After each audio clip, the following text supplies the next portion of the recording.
হ্যাঁ ঝরে পড়েছে। এই চন্দ্রমিত্র যেমন পড়ে মন্দিরে ওর নিচে যেন পড়ে।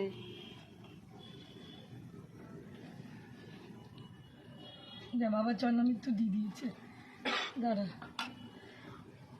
কি করে দিই তোদেরকে, ভালোই হয়েছে। যা আমাকে কে দেখেছে। এই ব্রত করিলে সংসারে সকল প্রকার দুঃখ কষ্ট দূর হয়। অধিকন্তু ধর্ম অর্থ কাম মোক্ষ এই চতুর্বিধ ফলাফল ব্রতেই পাইয়া থাকেন। ব্রতকথা। একদা কৈলাস পর্বতে শঙ্করী বসিয়া কথোপকথন করিতেছিলেন। এমন সময় শঙ্করকে জিজ্ঞাসা করিল, দেব, কি কর্ম করিলে মনুষ্যলোকে ধর্ম অর্থ কাম মোক্ষ এই চতুর্বর্গ ফললাভ করে তাহা তোমার নিকট কীর্তন করুন।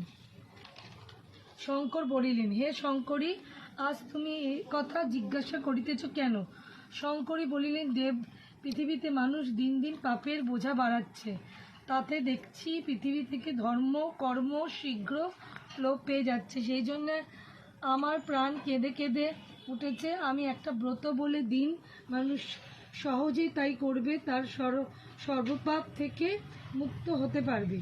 শঙ্কর মৃদু এসে বলিলেন, দেবী, তোমার কথা এখন বুঝতে পেরেছি। মায়ের প্রাণ ছেলের জন্য কাঁদছে, আর তার বিচিত্র কি শোনো বলি। ফাল্গুন মাসে কৃষ্ণপক্ষে যে চতুর্দশী তিথি এবং ওই দিনে যে ভয়ঙ্কর রাত্রি হয় তাকে বলা হয় শিবরাত্রি। ওই দিন নিরংশু উপবাসী থেকে সমস্ত রাত জেগে যে ব্রতচারী প্রহরে আমার অর্চনা করে তার প্রতি আমি সদা সন্তুষ্ট হয়ে দেহান্তে কৈলাসে তাকে স্থান দিই। হে দেবী, এবার ব্রত মাহাত্ম্য বলছি শোনো। বহুকাল আগে বারাণসী ধামে এক ব্যাধ বাস করত। সে খুব বেঁটে আর তার রং কালো, চোখ দুটো তার কটা রঙের।